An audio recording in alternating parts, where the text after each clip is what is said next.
부르심을 받은 그대로 지내라. 이 제목으로 은혜를 나누기 원합니다. 오늘 본문을 읽어보시면 알겠지만 가장 많이 등장하는 단어가 바로 부르심이란 단어입니다. 부르셨다는 거죠. 부르셨다면 부른 주체가 있을 겁니다. 부르심의 주체는 말할 것도 없이 하나님입니다. 하나님이 우리를 또는 신자들을 부르셨다 이 말이죠. 근데 이 부르심의 내용이 중요합니다. 보통 우리가 불렀다라고 할 때는 구원과 관련돼서 부르심을 말하죠. 뭔가 죄된 세상에서 우리를 부르셨다, 하나님의 백성으로 부르셨다, 이렇게 내용은 좀 구원과 관련된 것들입니다. 그런데 오늘 말씀에서 얘기하는 부르심은 구원보다는 좀 더 우리 생활과 관련되어 있고 좀 더 구체적입니다. 부르심이 거기 18절과 19절을 보게 되면은 할례자로 부르셨다, 무할례자로 부르셨다 이런 표현이 나와요. 할례자, 무할례자, 뭐 할례 받은 상태를 가리키고 있지만 그렇게 따지면 결국은 유대인이나 이방인이라는 그런 민족 단위로 우리를 부르셨다 이렇게 볼 수 있습니다. 민족으로의 부르심이죠. 21, 22, 23절에서는 계속해서 부르심을 얘기하는데 노예와 자유인 이런 얘기들을 계속합니다. 노예와 자유인, 주인이라고 할 수가 있죠. 이는 어떻게 보면 신분 아니면 직업으로 볼 수 있어요. 직업으로의 부르심입니다. 하나님이 이 땅에 우리를 태어나게 하시고 이 신분과 이 직업을 가지고 또는 좀 더 나아가서 그게 바로 우리의 운명이 되는 거죠. 이런 운명을 가지고 살도록 이렇게 부르셨다는 그 말인 거죠. 우리의 운명을 결정하는 것은 결국 여러분의 민족성입니다. 어느 땅에 태어났느냐, 어떤 도시에 태어났느냐가 더 우리의 운명을 결정적으로 좌우를 하고 있죠. 또 내가 어떤 직업을 가지고 있느냐, 그게 우리의 평생을 또 결정하기도 합니다. 근데 그것을 하나님이 부르셨다 이렇게 표현하고 있죠. 그래서 이 하나님의 부르심이라는 의미가 잘 나타나 있는 영어 단어가 바로 직업이라는 그 영어 단어죠. 우리는 그냥 직업, 요즘은 그냥 직업이라고 하면 그냥이죠. 어떻게 보면 굉장히 정말 잡스러운 게 돼버렸어요. 이것저것 하나 나의 생활을 영위할 수 있는 수단 정도 되고 있는데, 예전에는 직업이라는 표현으로서 콜링 아니면 보케이션이라는 단어를 많이 사용했습니다. 콜링은 그대로 부르심이죠. 그냥 그 부르심, 소명이라는 단어에도 쓸 수 있는 그 단어인데 콜링이 바로 직업이다 됐습니다. 보케이션은 라틴어에서 유래를 했죠. 영어 단어지만 라틴어 보카오가 부르다는 뜻입니다. 역시 그러니까 직업을 그냥 하나님이 나를 이 자리로 불렀다, 일을 하도록 불렀다, 그런 의미로 이렇게 우리 교회사에서는 또 교회적으로 이렇게 해석을 했던 겁니다. 그러니까 직업은 단순히 먹고 살기 위한 수단 정도만이 아니에요. 하나님의 어떤 부르심과 관련되어 있죠.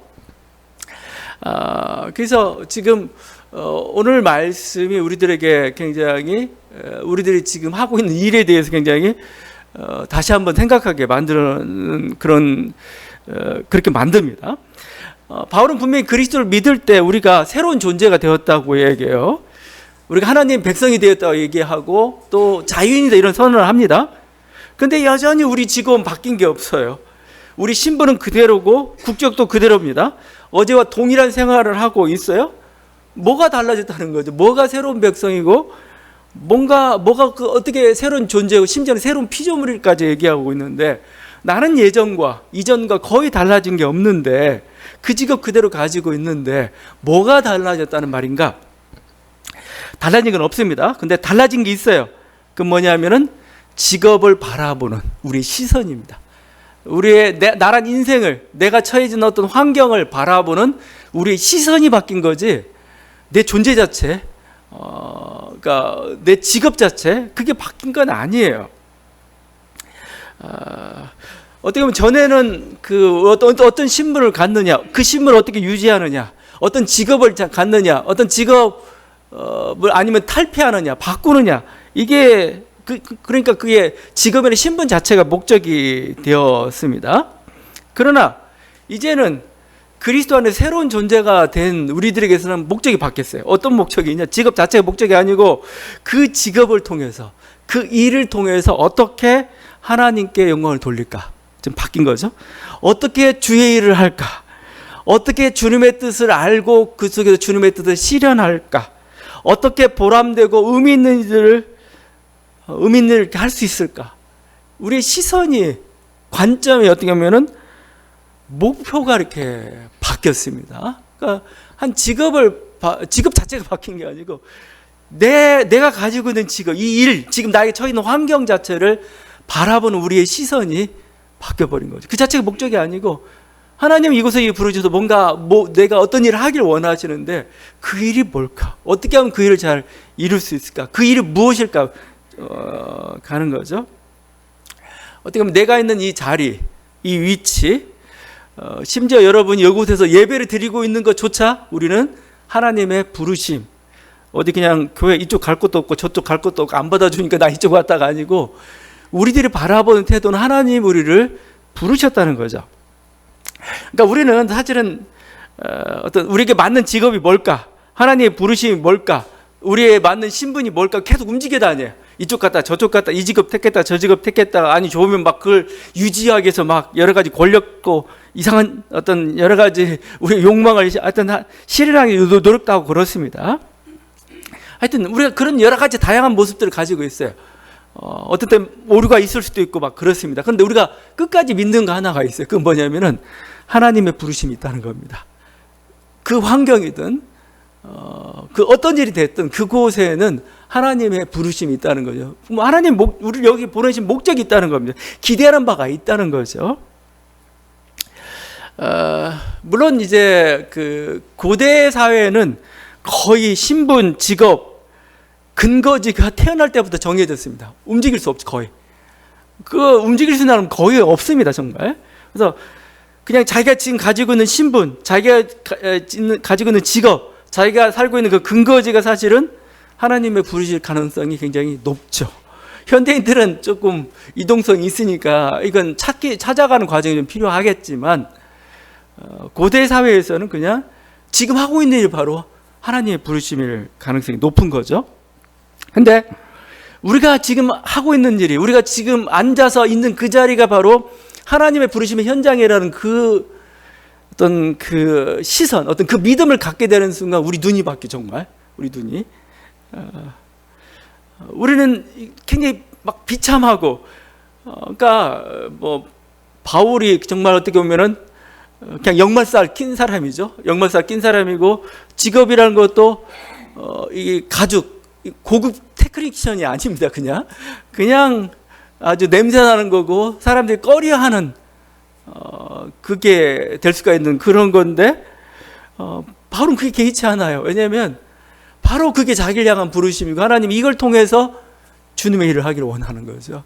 오히려 그래서 그 시선으로 바라봤을 때는 자기 직업에 뭐 이렇게 직업의 귀천 아니면 내 신분의 귀천 그게 전혀 문제가 되지 않고 있는 거죠. 이게 바로 하나님의 부르심이라는 그 시각입니다. 우리들에게도 한번 계속 생각해 봐야 될 게 하나님의 부르심이라고 저는 생각을 해요. 하나님의 부르심. 그냥 우린 모든 걸 자기가 선택하는 것처럼 보이기 때문에 내가 선택했다가 아니고 하나님이 이 자리를, 하나님이 이 일로, 하나님이 이 직업으로, 하나님이 이런 환경으로 나를 부르셨다고 한번 생각해 본다면 좀 뭔가 좀 달라질 겁니다. 느낌이랑 보는 눈이. 지금 바울이 고린도 교회 교인들 향해서 너희 자리가, 너희 신분이 바로 하나님 부르심이라고 얘기하고 있습니다. 하나님이 부르셨으면 반드시 그곳에는 뭐요? 생명이 있습니다. 그곳에는 하나님의 복이 있는 거고 하나님의 거대한 희망, 소망이 있는 거고 기대가 있는 거고 우리가 이것을 이뤘을 때 우리 인생의 만족이 주어지는 거죠. 그래서 어떻게 보면은 하나님의 부르심을 깨닫고 우리가 그곳에 충실하면 우리는 그곳에서 정말 다이아몬드 같은 것을 우리가 발견해 낼 것입니다. 러셀 코넬이라는 사람이 내 인생의 다이아몬드라는 그 책을 썼습니다. 거의 뭐 자기 개발서의 효시와 같은 그 책이에요. 자기 개발서의 고전과 같은 책입니다. 근데 그 책의 내용은 단순합니다. 그 고대 페르시아의 그 인더스 강에서 멀지 않은 곳에 알리 하페드라는 사람이 있었습니다. 이 사람은 어느 정도 규모의 농장을 가지고 있는 사람이었어요. 근데 어느 날 이 사람에게 한 동방의 어떤 그 현자가 찾아옵니다. 찾아와서 세상에서 가장 귀중한 것은 다이아몬드다. 이 다이아몬드를 가진 사람이 가장 부유하고 가장 귀중하다. 이런 가르침을 주고 떠났습니다. 이 말을 듣고는 그 알리 하페드가 더 이상 그때부터는 가만히 있을 수가 없어요. 다이아몬드를 찾아가지고 발견해서 엄청난 부자, 엄청난 명예를 지금 얻고 싶은 생각이 들었습니다. 그래서 다이아몬드를 찾아가지고 막 이곳저곳 헤매기 시작합니다. 유럽까지 막 와서 헤맸습니다. 그러나 결국 다이아몬드를 찾지 못했어요. 못하고 알리 하페드는 타지에서 그냥 허무하게 죽음을 맞고 말았습니다. 그렇게 이제 알리 하페드 죽고 나니까 그 농장도 이제 주인이 없어졌죠. 그래서 그 농장을 다른 사람이 샀습니다. 어느 날 그 주인이 새로 그 농장을 산 주인이 개울가에 갔다가 하얀 모래 땅에서 신비하게 반짝이는 것을 보았습니다. 다이아몬드였던 거죠. 알리 하페드가 그렇게 찾았던 다이아몬드 실상 자기 농장 안에 있었습니다. 그가 자기가 사는 곳에 좀 더 관심과 애정을 기울이고 찾았더라면 그가 원하는 그 다이아몬드나 부자가 되었을 것입니다. 굉장히 우화 같은 내용이죠. 근데 이 러셀 코넬이 왜 자기 개발서가 됐냐? 그것은 네가 부자가 되고 싶냐? 그럼 뭐요? 네가 지금 하고 있는 일, 네가 하고 있는 그 환경부터 시작하라고 지금 얘기하고 있어요. 잘 찾아봐라, 잘 찾아봐라. 거기에 다이아몬드가 있다라고. 뭐 그냥 봐서 막 바꿀 수도 있어요. 근데 하여튼 그런 거죠. 우리가 너무 가볍게 그냥 지나가고 있는데 사실은 그 속에 다이아몬드가 있고 이걸 잘 개발하고 하면 되는데 우리 항상 다른 사람 거, 다른 환경만 자꾸 바라보다가 정말 자기에게 주어진 그 소중한 것을 놓쳐버리고 말죠. 우리가 우리 직업을 하나님의 부르심이라고 이렇게 생각하는 순간 이제 뭐죠? 우리 직업이 소중해지죠. 우리 직업이라는 거 아니면 우리의 일이라는 거, 우리 환경이라는 그 속에 하나님이 다이아몬드를 숨겨놓고 있어요. 우리는 그걸 이제 찾기 위해서 이렇게 가야 되는 거죠. 그래서 하나님의 부르심에는 소망이 있다는 말을 하고 있어요. 하나님 우리를 무의미한 인생이 되지 않도록 그렇게 우리를 부르지 않았어요. 우리를 빈손 인생 만들지 않았습니다. 모든 생명체의 법칙은 뭐죠? 열매를 남기는 겁니다. 모든 생명체는 다 열매를 남기게 되어 있어요. 우리 인생 또한 마찬가지죠. 우리 인생도 열매를 남깁니다. 아주 풍성한 열매를 남길 수 있도록 하나님께서 우리를 그것으로 부르셨죠. 우리가 그걸 발견하고 한다면 하나님께서 그 열매를 맺게 하실 것입니다. 그런 은혜가 있는 저와 여러분 되기를 바랍니다. 이 바울이 지금 그래서 그들 한 사람들을 부르고 있고 어떤 사람은 노예로서, 어떤 사람은 주인으로서, 어떤 사람은 그냥 수공업자로서, 어떤 사람은 뭔가 허드렛 일, 아주 하찮은 일을 하는. 근데 모두를 불러놓고 하는 말이 너는 소중해 이렇게 얘기하죠. 근데 바울이 살던 당시는 고대 노예제 사회죠. 그래서 하여튼 이 바울의 속했던 고린도 교회도 노예들이 많았을 겁니다. 뭐 학자들이 로마의 노예가 얼마나 될까 할 때 보통 한 25%, 50%까지 잡습니다. 인구의 절반 내지는 4분의 1 정도까지가 노예였을 것이다. 그러니까 그렇게 노예가 많은데, 그래서 교회는 사실 노예들이 많을 수밖에 없는 그런 곳인데, 교회의 위대함은 뭐예요? 이 교회 안에 들어온 사람은 더 이상 자유인이나 종이나 없습니다. 모두가 다 하나다라는 표현을 쓰고 있죠. 남자나 여자나 유대인이나 이방인이나 종이나 자유자나 그 모두가 다 차별 없이 하나다. 그냥 하나다는 것이 아니고 그냥 불평등 없고 뭔가 이 사람이 더 소중히 대우를 받고 이 사람이 더 많은 일을 해야 되고 그런 거 없이 모두가 다 소중한 지체다. 이렇게 얘기하고 있죠. 하여튼 그렇지만 이렇게 자유를 맛보고 난 다음에 그 다음에 자기는 현실은 노예 상태고, 그러니까 아마 교회 내에서도 노예 상태를 개선해보자 그런 어떤 움직임이 있었을 수도 있어요.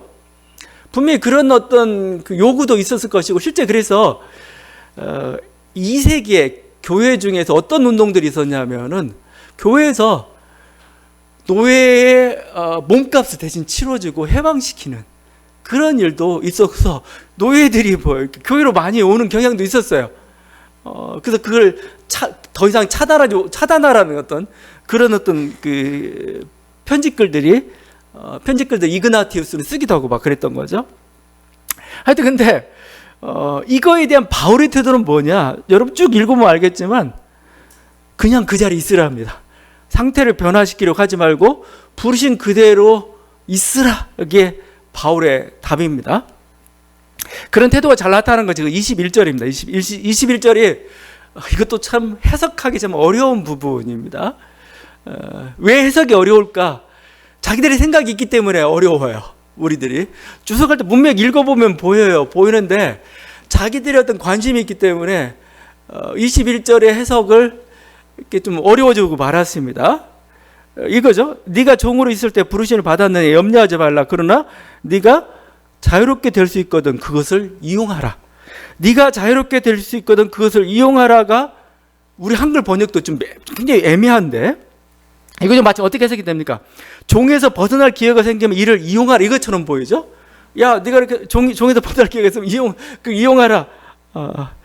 근데 다른 해석도 가능합니다. 저는 이 다른 해석을 더 옳다고 보는데 이런 해석도 가능합니다. 네가 자유롭게 되었을지라도 네가 자유롭게 되었을 때에도 그 기회를 그리스도를 위한 기회로 이용하라 이겁니다. 자유롭게 되란 말이 아니에요. 노예 해방되기 위해서 부지런히 노력하란 말이 아니고 노예로 있을 때 열심히 주를 위해서. 근데 네가 설사 뭐 이렇게 풀려났을 때라도 바울은 관심 없는데 풀려났을 때라도 너는 그 자유를 이용하라. 이용하라만 나와 목적어가 안 나와 있어요.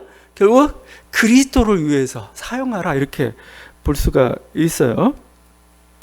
그러니까 여러분 문맥으로 봐도 그래요. 계속 바울이 일관되게 그 앞에서부터 계속 하는 얘기는 우리의 어떤 직업이나 신분에도 별 관심이 없어요. 관심이 없고 무관심한 태도입니다.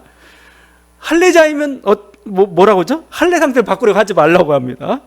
그냥 유대인 그 상태 지켜 이 할례를 바꾸려는 거 실제 유대인들이 이 시도를 했어요. 왜냐하면 막 헬레니즘 사회가 되면서 우리 김나지움이라고 하죠. 체육관 같은 데서 아이들이 청소년들이 여기서 이제 교육을 받습니다. 교육을 받을 때 보면 거의 체육 시간 같은 건 나체 상태로 받고 해요. 근데 유태인들은 표가 나와요. 할례를 받았기 때문에. 그래서 헬레니즘 사회가 더 고급이 되면서부터 유대인들 청년들 싫어합니다. 자기 모습을 보이는 걸 싫어해요. 어떻게 복원하려는 노력도 실제 하기도 했던 거고. 하여튼 그런 거지만 다시 이렇게 할례 상태를 바꾸려 하지 말라. 무할례자냐?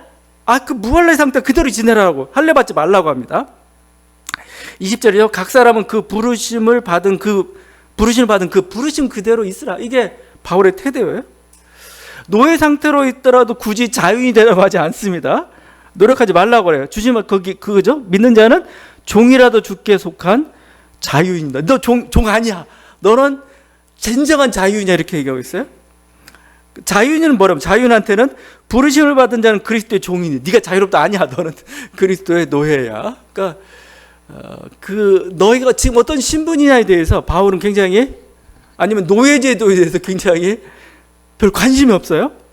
그렇다고 그러면 노예들을 지지한 거냐? 지지한 것도 아니에요. 계속 말씀드리지만 교회 안은 이미 노예도 주인도 없습니다. 그래서 빌레몬의 빌레몬의 노예인 오네시모를 자기 형제라고 자기 동료라고 이렇게까지 이렇게 칭하고 있고 그렇게 또 거기에다 합당한 명예와 어떤 권리까지도 이렇게 얘기를 하고 있어요. 하여튼 근본적으로 그러면 바울이 이 태도가 뭐냐? 이겁니다. 세상 일에는 관심이 없습니다. 세상 일에는 관심이 없고 네가 세상 일에 할 때 어떤 신분이나 어떤 직업이나 관심이 없고 그 직업을 통해서 주님의 일을 하라는 거. 그 직업을 통해서 그리스도를 발견하는데 바울의 온갖 그 관심이 다 있는 거죠. 그래서 바울이 하는 말이 부르심을 받은 그대로 지내라는 말. 이게 사실 지금 여기 고대 사회. 여기는 저는 어떤 현실적인 이유도 있을 거라고 봐요. 내가 지금 노예 상태에서 벗어나고 싶다고 해서 벗어날 수 있는 거 아니에요. 그건 전적으로 노예주가 결정합니다. 노예주가. 아무리 돈을 갖다 노예주가 안 받다 하면 끝나버리는 겁니다. 이건 노예주가 결정돼야 되고 상당한 몸값이 지불해야 되고 여기에 너무나 많은 에너지를 쏟을 수가 없어요. 지금 실제적으로. 그 다음에 뭐 그렇다고 해서 노예제 철폐운동을 할 거냐, 현대인들은 그걸 자꾸 요구하고 있고, 그래서 암암리에 21절 번역하면 그 생각들이 좀 들어가 있어요. 뭔가 바울은 그래도 노예제에 대해서 반대를 표명한 거다, 이건. 그래서 그 기회를 위해서 자유롭게 되라 이렇게 한 거다. 근데 고대 노예제라는 것은 하나의 자연 질서와 같은 겁니다. 그 당시 사람들 자연 질서와 같은 그런 건데 이것을 폐지하자. 아직은 윤리 의식 수준이 거기까지 안 갔어요. 인권 의식 수준이 아직 안 가고, 그것은 이제 이 근대 사회로 오면서 정말 인권 의식이 들어가면서 이건 중요한 생명의 문제구나 된 거지. 그 당시는 뭐예요? 그냥 그건 운명처럼 이렇게 주어지는 거. 이걸 철폐할 수는 없었던 거죠. 하여튼 그래서 바울은 더 관심 있는 게 그리스도고, 세상 일에는 뭐 정말 때문에 별 관심이 없는 거예요. 근데 지금 이게 좀 불만일 수는 있습니다. 바울 좀 노예제도 좀 더 분명한 자기 색깔을 얘기하지. 이건 아니지만 뭐 어쩔 수 없으니까 살라 뭐 이렇게 얘기하든지. 근데 그 얘기조차도 안 해. 그냥 그대로 있어 이렇게 얘기하고 있어요. 근데 사실은 이 바울의 태도를 우린 좀 눈여겨봐야 됩니다. 바울의 태도 속에 사실은 기독교 가치관이 뭔가를 보여주고 있어요. 기독교 가치관이 뭐고, 또 기독교가 어떻게 세상을 바꿔 가는가를 잘 보여주고 있어요. 오히려 그러니까 기독교가 세상을 개혁하는 방식은 뭐냐가 사실은 이 태도에 나와 있습니다. 저는 이걸 잘 분석하고 있는 게 보네퍼의 말이라고 생각해요. 보네퍼의 나를 따르라의 책에서 이 구절을 보네퍼가 하고 있는 그 주석입니다. 이겁니다. 세상 직업을 지키는 것이 곧 그리스도인의 생활에 충실을 의미하기는 때문이 아니라 세상 질서의 한계를 단념하는 것이 그리스도와 그의 나라에만 모든 기대를 한다는 가장 적절한 표현인 때문에 종은 종으로 남아있으라는 것이다. 종은 종으로 남아있으라는 게 너 세상 직업 잘 지키고 그래야 이 세상이 잘 돌아가지, 그게 아니라는 겁니다. 그게 아니고 관심이 없어요. 무관심합니다. 세상은 변할 수도 없고 해봤자 소용이 없는 그런 그리고 관심이 없어요. 관심 아예. 그러니까 오직 그죠? 나는 그리스도의 나라에만 관심이 있어. 그죠? 여러분이 그리스도에만 관심이 있는데 뭐 여러 가지 이런 일 시키고 저런 일 시키면 귀찮잖아. 그럼 아예 버려버리고 말죠. 에이, 나 이거 하나님 일하기에 복잡하니까 나 버려버리겠어. 뭐 이런 일 저런 일 해도 어쨌든 한지로 보낼 수도 있고 어쨌든 아주 좋은 데로 보낼 수 있지만 뭐 이렇게 보다가 이게 그리스도에 더 좋다 하면 험지를 택할 수도 있어요. 오히려 그게 바로 바울의 관점이, 그러니까 직업 자체의 관점이 없는 겁니다. 오히려 하나님 나라에만 관심이 있다는 게 여기서 나타나고 있다는 거예요. 자, 그리스도는 세상에 대하여 아무것도 기대하지 않는다. 이 무서운 말입니다. 이 세상은 개혁이 필요하지 않고 세상에서 끊기는 것이 필요하기 때문에 종은 종으로 남아있으라는 것이다. 아무것도 기대하지 않습니다. 세상에서. 종이면서 그리스도의 자유로 살라. 권세 있는 자 밑에서 선을 행하는 자로 살라. 새 인간성을 가진 그리스도의 몸의 지체로 세상에서 살라. 이 모든 것을 서슴지 말고 행하라. 그러면 세상의 멸망과 교회 안에 새 창조의 증거를 세상에 전하는 것이 될 것이다. 보네퍼가 하도 저항적인 어떤 그 신학자 뭐 이렇게 해가지고 히틀러를 암살에다가 실패해서 결국은 형장 이슬로 사라진 그런 존재로서만 알고 있는 굉장히 경건한 사람입니다. 결국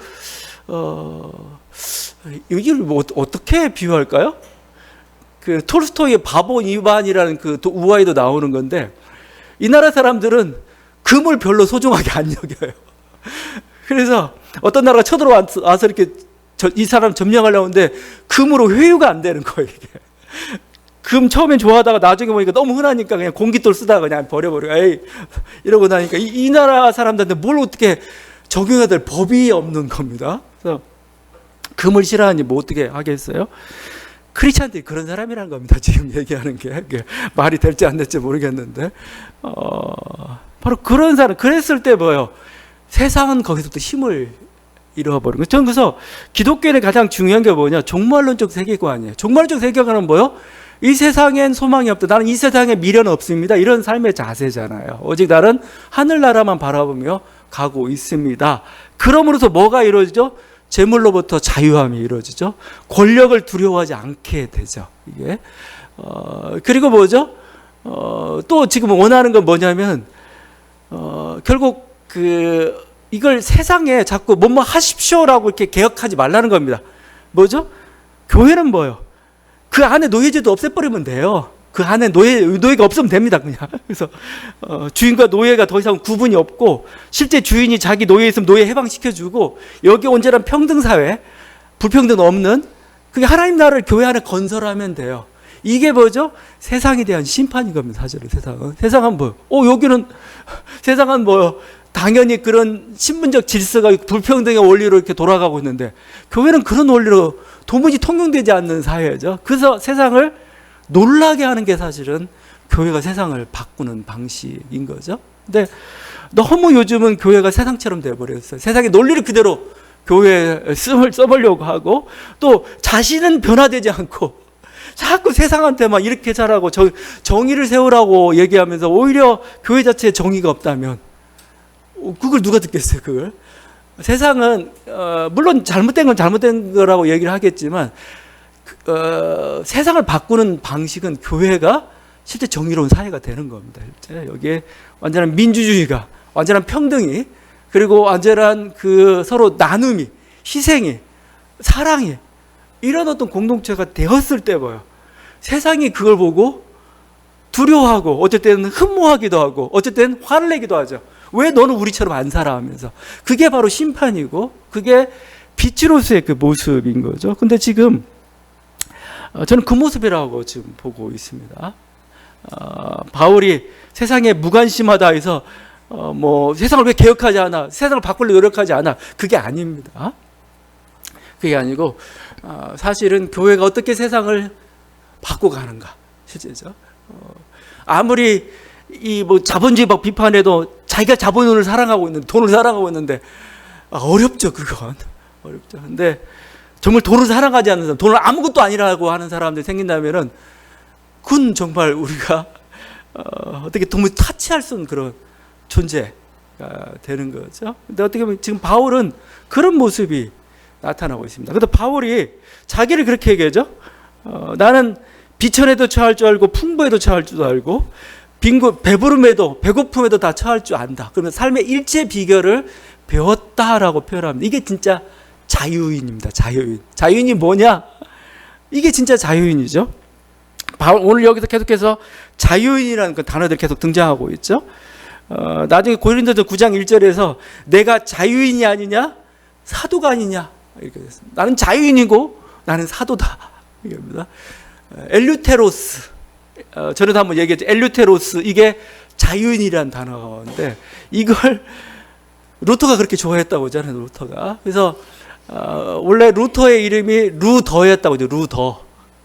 아버지 이름이 한스 루더입니다. 루더. 그러니까 루더 가문이에요. 루더. 근데 자기가 그리스도 안에서 발견한 게 자유였어요. 그러면 루터가 발견했던 자유는 어떤 전통과 세상 권력으로부터 자유였던 거죠. 성서 말씀이 자기를 그렇게 자유롭게 만들어준 그 이름을 그래서 엘류테로스의 루테죠. 그걸 넣어가지고 루터로 바꿨다는 거 아니에요? 바울도 끊임없이 얘기하고 있는 게 자유인입니다. 바울은 뭐예요? 나는 이제 유대 민족이라는 그런 혈통으로부터 자유롭게 되었습니다. 나는 세계인이 합니다. 나는 코스모폴리탄 세계인이야. 그런 선언을 지금 하고 다니고 있습니다. 나는 율법이라는 그 윤리죠. 윤리. 가치. 근데 그건 굉장히 일단 편협하고 뭔가 부족한 모습입니다. 바울이 볼 때는. 이제 그걸로부터 진정한 자유를 얻게 되었다. 그래서 그렇다면 마음대로 하느냐? 아니죠. 바울은 뭐죠? 그런 어떤 시대적이고 상황적이고 뭔가 민족적인 어떤 경계에 막힌 윤리가 아니고 이제 사랑의 윤리를 얘기하기 시작했잖아요. 정말 베드로처럼 70번씩 7번이라도 용서할 수 있는 그 용서의 마음, 아니면 자기 목숨을 내어놓을 정도까지 이웃을 사랑할 수 있는 그 사랑의 윤리를, 그게 정말 자유인의 그 윤리 아니겠습니까? 어떤 이념의 사슬로부터 벗어났죠. 어떤 신분, 네 신분이 뭐냐? 너 인기 있니? 명예롭니? 그 세상의 판단이에요. 바울이 하는 말이 이거잖아요. 23절. 너희는 값으로 사신 것이니 사람들의 종이 되지 말라. 네가 지금 이거에 대해서 지금 불편해하는 것은 왜 그러냐 이거야. 불편하는 거. 진짜 불편해서 그런 거니? 아니면 사람의 시선 때문에 그런 거니? 사람이 너희에 대한 평가 때문에 그런 거니? 그게 사람들의 종인 거죠. 자기는 그게 관계치 않아요. 만약에 내가 정말 불편하다면 이건 내 생명과 관련된 문제고 이건 극복해야 되는 그런 문제고 극복해야 됩니다. 그렇지 않고 내가 지금 불편한 이게 단지 사람들의 시선 때문에 사람들이 나를 어떻게 볼까?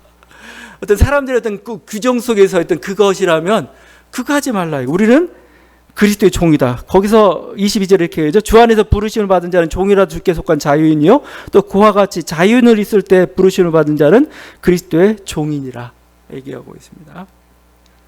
그러니까 너는 더 이상 세상의 종이 되지 말고 그리스도의 종이 되어라. 사실은요. 우리가 자유인이라고 얘기할 때 나는 모든 것 다 벗었어. 옛 것 다 벗어버리고 나는 그냥 뭐 홀로 이게 광야 이렇게 존재했는, 그래서 나는 하늘 향해서 자유인이라. 이게 자유인이냐? 자유인 아니라고 얘기하면 그게 자유인이 아니고 오히려 진정한 자유인은 그리스도에 매여 있을 때 그게 진정한 자유인이라고 얘기하죠. 왜냐하면 나는 인간은 홀로 있다고 존재하는 그 순간에 어느 순간에 자기도 어느 데 매여 있어요. 매여 있습니다. 반드시. 왜냐 인간의 존재 자체가 홀로서기 참 어려운 존재예요. 오히려 자기를 장악하는데 더 큰 게 장악할수록 그게 더 위대한 사람, 더 자유로운 사람이 됩니다. 그래서 일반 사람의 관계보다 그냥 사람보다는 어떤 사랑이죠. 사랑이 더 크죠. 사랑에 매인다면은 더 위대하고 더 자유로운 사람이 됩니다. 사랑보다는 그 외에 어떤 진리나 그에 매인다면은 더 자유로운 사람이 되고, 그 위에 있는 게 그리스도예요. 그리스도는 뭐냐? 모든 사랑과 모든 진리와 모든 권력을 인격체로 형상화시키는 게 바로 그리스도예요. 제가 볼 때는요. 그래서 그 그리스도에 매이는 게 정말 우리를 자유롭게 하게 만든다라고 하죠. 그리스도라는 이분이 나를 붙잡으니까 뭐요? 나는 권력이 두렵지가 않아요. 그리스도라는 이분이 나를 인정해 주니까 나는 세상의 명예나 그게 별로 상관이 없어요. 나는 어떤 그리스도가 나를 붙잡고 그렇게 나를 일을 맡겼기 때문에 이 일을 성취하는 그것에 기쁨이 있는 거지, 그냥 거기서 뭔가 내가 신분 상승하고 뭔가 명예 아니 뭔가 이런 게 나는 관심이 없다 지금 얘기하고 있죠.